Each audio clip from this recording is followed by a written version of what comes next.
La polyarthrite rhumatoïde, qu'est-ce que c'est? Eh bien, on voit ça tout de suite avec mes invités.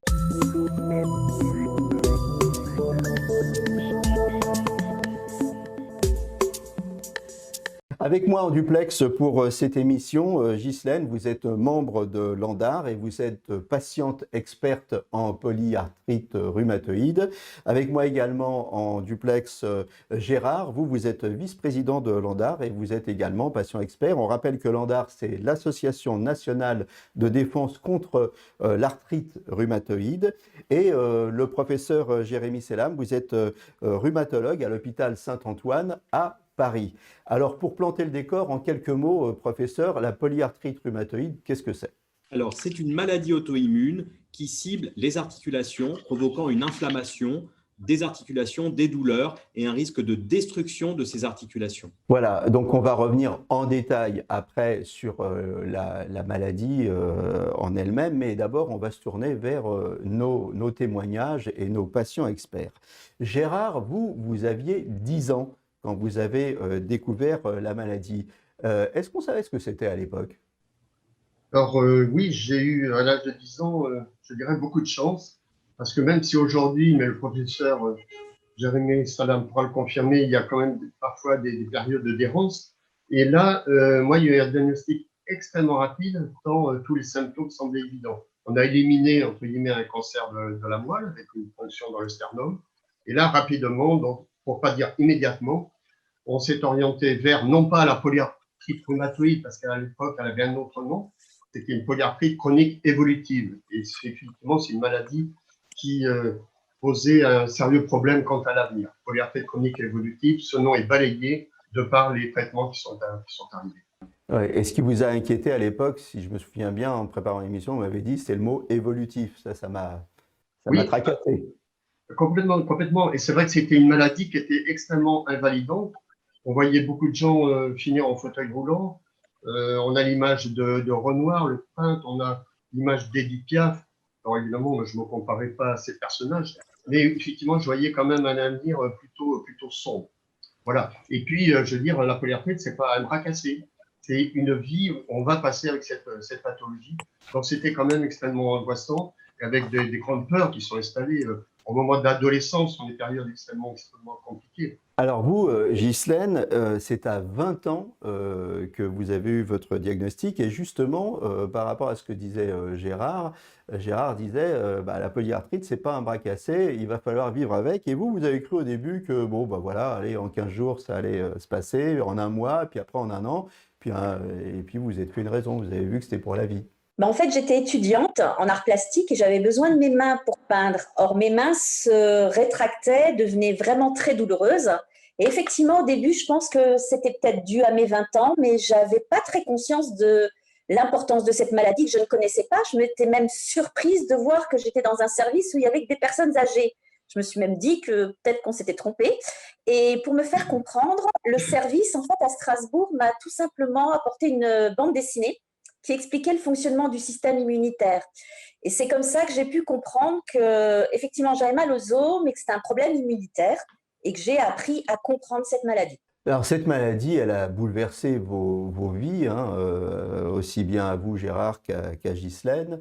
Gérard, vous, votre vie au début, vous rêviez d'être pilote. Oui, et en fait, j'ai volé, mais plutôt assez bas. Mais bon, moi, je regrette rien parce qu'en fait, je veux dire, ma fille a été une recherche de défis en permanence. Alors, défis par rapport aux études, même si j'ai eu 2 années de retard parce que c'était très, très compliqué.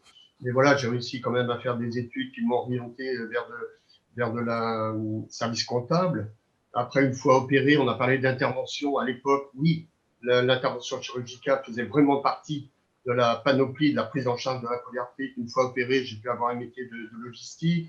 Après, j'ai fini ma carrière en étant commercial. Donc, je veux dire, on arrive quand même, alors certes avec de la chance aussi, mais aussi une mise en œuvre de stratégie pour dire, avec cette maladie, quelque part, elle ne va pas m'empêcher de vivre.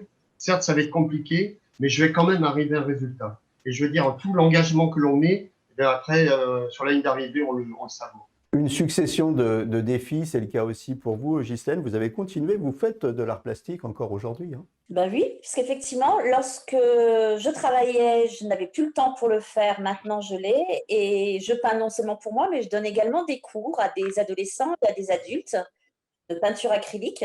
Donc, j'ai repris ma première passion. Et ce qui est très paradoxal, c'est que je me dis qu'avec des mains qui sont très foutues et pas très belles, on réussit à faire de beaux tableaux. Et voilà, c'est fantastique. Ça donne de l'espoir à tout le monde. On va parler de la prise en charge.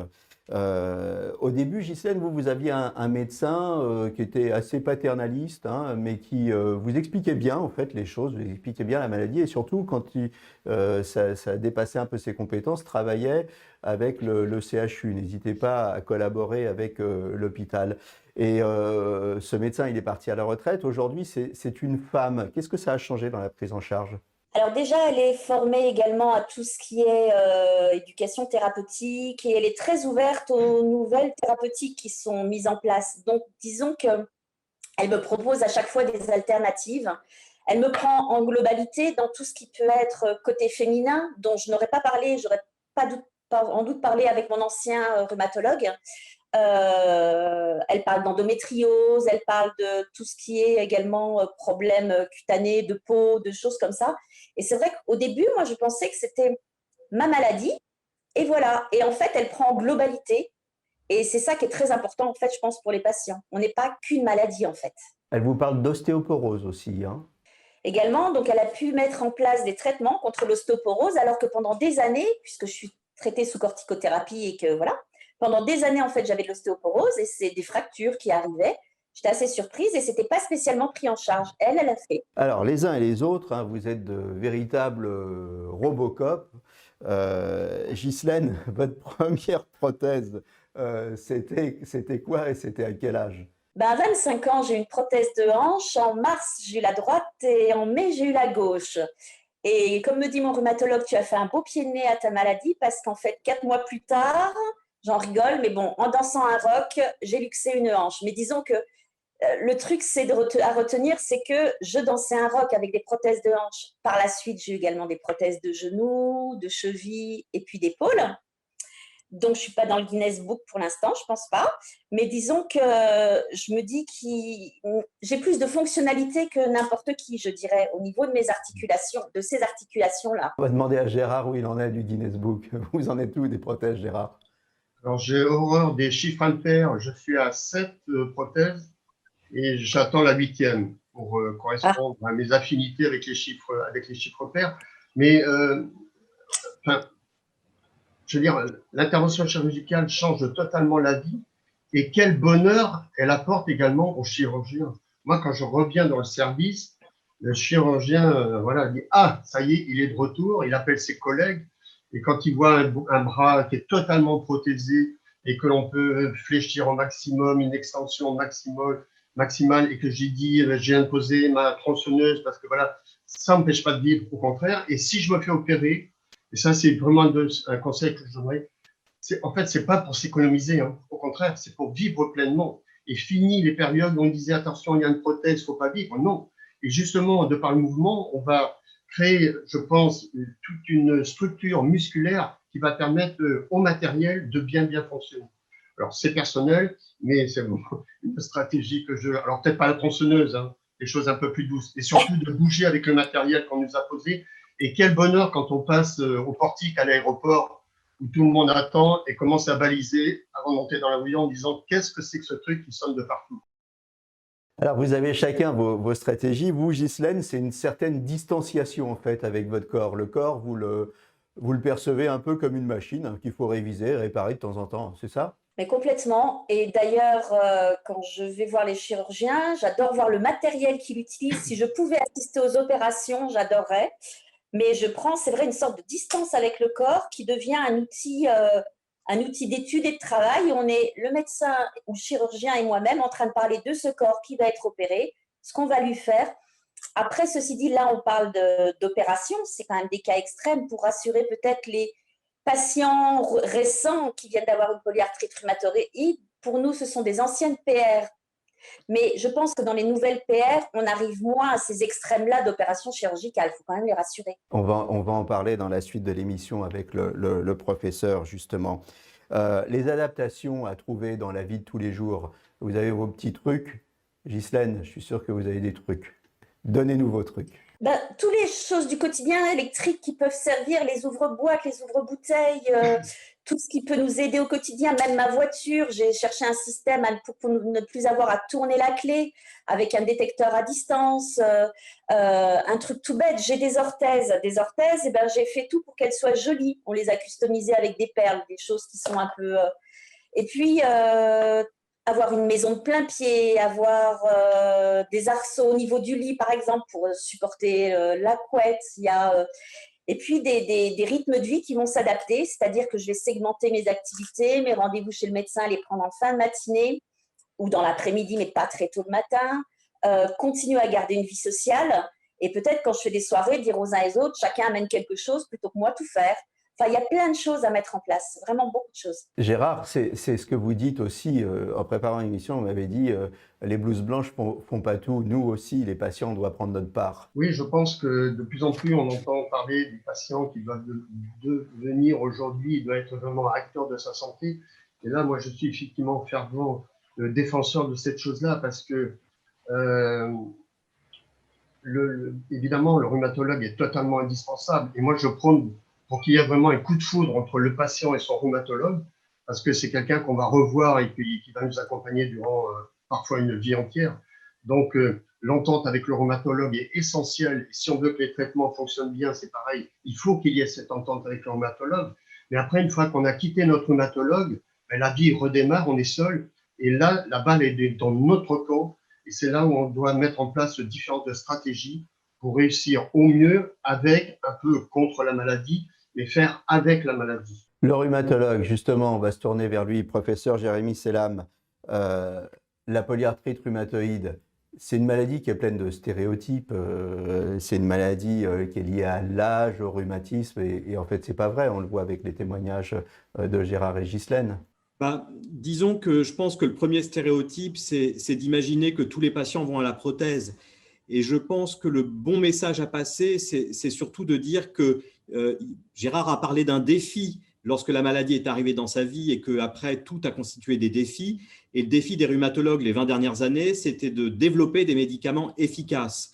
Et je pense qu'il faut, et on s'éloigne peu à peu du dogme de Robocop des patients qui ont une polyarthrite rhumatoïde, qui est peut-être le cas de Ghislaine et Gérard parce qu'ils ont des polyarthrites anciennes. Mais maintenant, avec les nouveaux traitements, on voit, les patients qui ont une polyarthrite rhumatoïde donnent maintenant peu de travail aux chirurgiens, si tant est que cette polyarthrite ait démarré il y a une dizaine d'années. Donc ça, je pense que c'est quelque chose qu'il faut vraiment avoir en tête, c'est que le visage de cette pathologie a changé et que ce n'est pas tout à fait les mêmes patients que l'on voit lorsqu'ils ont démarré leur maladie dans les années 70-80 que les patients qui ont démarré leur maladie au début des années 2000. On sait mieux utiliser les médicaments, on sait mieux contrôler le rhumatisme et on a de tels traitements que les patients ne voient pas ou peu de destruction, si bien que les nouveaux patients ne vont pas chez le chirurgien et n'iront probablement jamais chez le chirurgien. Alors, cette maladie, on la connaît mieux aujourd'hui. Est-ce qu'on la comprend mieux également ? On la comprend de mieux en mieux. Vous savez, on parle beaucoup des maladies auto-immunes, ces maladies où le système immunitaire se retourne contre soi. Et on ne comprenait jusqu'alors pas très bien comment ça se déclenchait, s'il y avait des facteurs de susceptibilité génétique ou autre. Eh bien, les plus grandes avancées concernant la compréhension des maladies auto-immunes viennent de la polyarthrite rhumatoïde. On sait que le tabac est un facteur de risque reconnu de polyarthrite rhumatoïde. On sait que les désordres immunologiques débutent des années avant la première apparition d'une arthrite, et donc que tout ça s'orchestre 10 ans, 15 ans avant. On connaît les facteurs de susceptibilité génétique et tout ça fait qu'on comprend mieux le scénario global. Après, c'est à nous, avec les patients, avec les avancées scientifiques, d'infléchir cette histoire naturelle pour que les arthrites ne se développent pas, que le patient reste en rémission et qu'on ne voit pas de destruction articulaire apparaître ou avancer plus avant. Vous avez employé le mot génétique et en même temps, vous avez parlé de facteurs de susceptibilité. Alors, est-ce que c'est une maladie génétique ou est-ce que c'est une maladie génétique et épigénétique en même temps ? Alors, c'est une très bonne question et c'est une question que posent les patients lorsque, notamment, nous sommes face à des patients qui ont des projets d'enfants. Ce n'est pas une maladie à transmission génétique pure, c'est-à-dire, en gros, celle dont on entend parler dans le cadre du Téléthon, où il y a un gène identifié qui, lorsque ce gène est transmis à la descendance, les enfants ont une chance sur 2 ou 100% de chance de développer la maladie. Mais il y a des facteurs de susceptibilité, c'est-à-dire qu'il faut s'imaginer qu'au sein des différents facteurs de risque de polyarthrite rhumatoïde, je vous ai parlé du tabac, il y a peut-être le stress, l'environnement, et parmi tous ces facteurs, il y a certains variants génétiques qui peuvent un peu favoriser la polyarthrite. Donc la génétique y fait pour un peu, mais elle ne fait pas ça seule. On l'a vu avec les témoignages, on a beaucoup parlé des problèmes articulaires. Est-ce que la polyarthrite, c'est une maladie purement articulaire ou est-ce que ça dépasse ce cadre-là? C'est effectivement maintenant, on se rend compte et on s'intéresse de plus en plus aux symptômes que l'on dit extra-articulaires. Extra-articulaires à plus d'un titre. Tout d'abord parce que d'un point de vue des manifestations auto-immunes, parfois la polyarthrite rhumatoïde peut toucher par exemple les poumons ou la peau, ça c'est une chose, mais on s'est aussi rendu compte que les patients qui ont une polyarthrite rhumatoïde ont plus de problèmes cardiovasculaires, un peu comme les patients qui sont diabétiques. Et puis au-delà de ça, parmi les symptômes, il y avait un symptôme qui était mésestimé, c'est la fatigue. Et ça très certainement que Ghislaine ou Gérard pourraient en parler, c'est-à-dire que même lorsque les articulations vont bien, il peut persister une fatigue, et une fatigue tout à fait particulière où il n'y a pas de sommeil compensateur, hein, où on ne va pas mieux le week-end parce qu'on travaille moins. C'est vraiment une fatigue qui peut enfreindre l'autonomie, la motivation du patient. Et donc ça, c'est quelque chose qui est même évalué lorsque l'on a de nouveaux médicaments de la polyarthrite. Ghislaine, Gérard, je vais me tourner vers vous. La fatigue, c'est quelque chose que que vous ressentez l'un et l'autre. Ghislaine en premier? Complètement. Elle arrive sans cause, comme vous l'avez dit. Elle peut arriver alors que la journée s'est bien passée et d'un coup, on va être épuisé. Faut apprendre à la gérer. Donc là aussi, il y a des stratégies à mettre en place. Moi, ce qui m'aide beaucoup, c'est tout ce qui est relaxation, hypnose, pleine conscience. Je sais qu'on surfe beaucoup là-dessus en ce moment, mais vraiment, ce sont des choses qui peuvent aider. Et puis, il y a une échelle de la fatigue d'ailleurs, l'échelle de Pichot qui existe, qui nous permet de nous auto-évaluer. Je pense que ce qui est bien aussi, c'est de dire qu'il faut avoir une bonne alimentation, puisque là aussi, on peut régulariser cette fatigue. Et puis apprendre à définir et à redéfinir la nouvelle vie que l'on a en prenant en compte cette fatigue et également à savoir l'expliquer à notre entourage, parce que des fois, cette fatigue, elle n'est pas compréhensible par l'entourage. Ça ne se voit pas comme des déformations ou pas dire j'ai mal. Le fait de dire je suis fatigué, tout le monde est fatigué. Mais cette fatigue-là, elle est vraiment différente. Gérard, la fatigue, mais aussi le moral, hein, parfois, c'est quelque chose que vous avez ressenti dans votre vie? Oui, oui, bien sûr, parce que quand on parle de défis, je veux dire, c'est des défis, mais sur une vie entière. Et le défi, lorsqu'il est compensé, je veux dire, par un bon résultat, ben là, évidemment, ça nous met en lévitation. Mais parfois, on a des périodes avec on donne de grands efforts et malheureusement, la polyarthrite est plus forte que nous. Ben là, c'est un peu le désespoir et il ne faudrait pas enchaîner, je veux dire, 2-3 mois de désespoir parce que là, effectivement, enfin, moi, ça m'est arrivé plusieurs fois de pouvoir peut-être envisager une méthode radicale qui pourrait arrêter tout ça. Bon, par chance, ça ne s'est pas fait. Mais je rejoins quand même, pour pas être trop quand même dans la sinistrose, je rejoins quand même le témoignage du professeur Salam, c'est que même dans ma vie, moi j'ai eu deux maladies. J'ai eu l'ancienne polyarthrite, dont il parlait tout à l'heure, et la nouvelle polyarthrite qui a démarré en 2010 avec l'arrivée des biomédicaments. Donc j'ai retrouvé une seconde vie, certes qui est amputée parce qu'il y a il y a des problèmes articulaires, il y a ce problème de fatigue, mais j'ai quand même découvert une nouvelle vie avec les biomédicaments. Donc aujourd'hui, voilà, la maladie a changé de visage, mais je pense qu'aussi les patients ont changé de visage, et c'est là où je milite pour que ces patients se prennent en charge de façon à avoir la vie la plus agréable possible, la plus normale entre guillemets possible. Alors justement, ça nous fait une transition toute trouvée vers l'évolution des prises en charge et des traitements. Professeur, c'est vers vous que je me retourne. Gérard mentionne les biomédicaments, il y a aussi les traitements de fond. Alors on en est où aujourd'hui des traitements?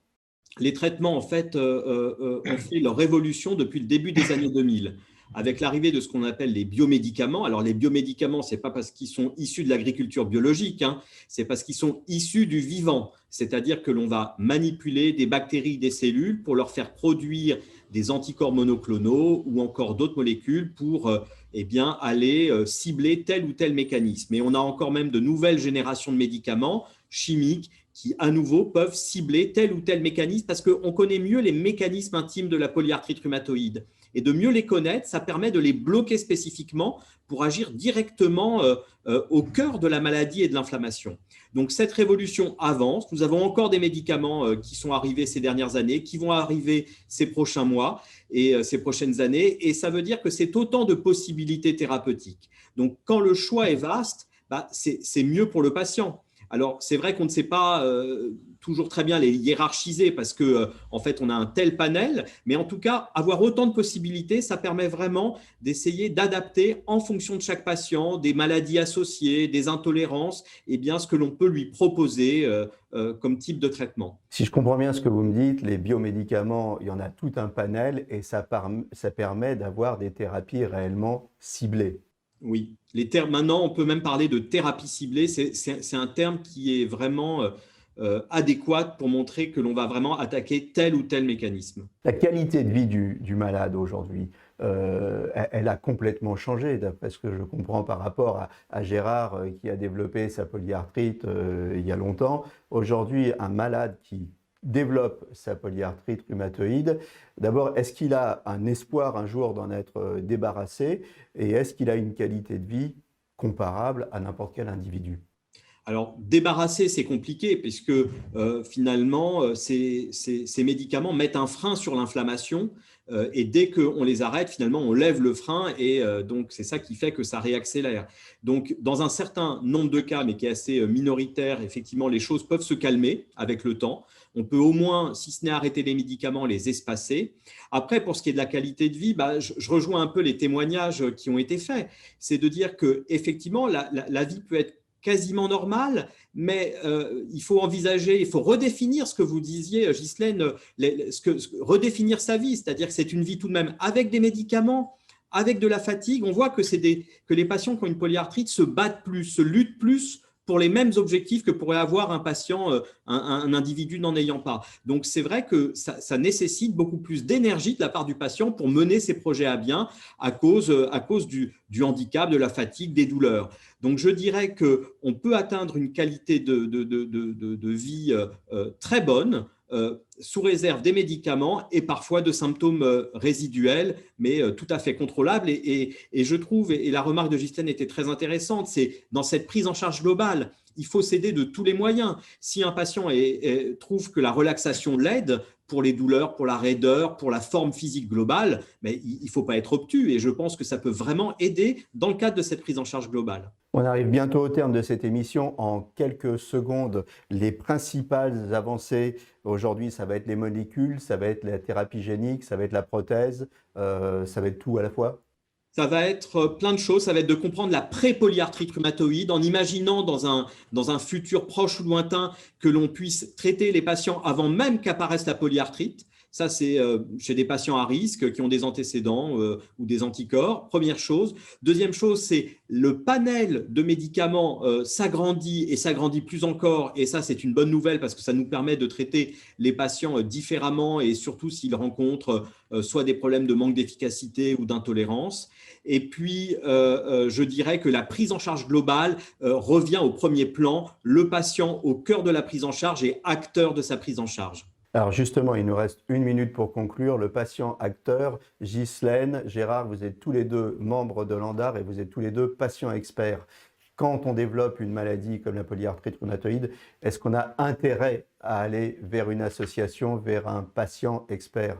Ghislaine, en quelques secondes véritablement. On a tout intérêt à s'orienter vers une association, oui, pour avoir des réponses à ces questions. Le patient expert sous-entend qu'on a eu une formation pour pouvoir intégrer ce qu'on appelle des ateliers d'éducation thérapeutique. Donc, on ne s'improvise pas patient expert, il faut être au clair soi-même avec sa maladie pour pouvoir ensuite apporter aux autres son expérience de vie. C'est notre expérience et notre expertise de cette maladie que l'on apporte aux autres.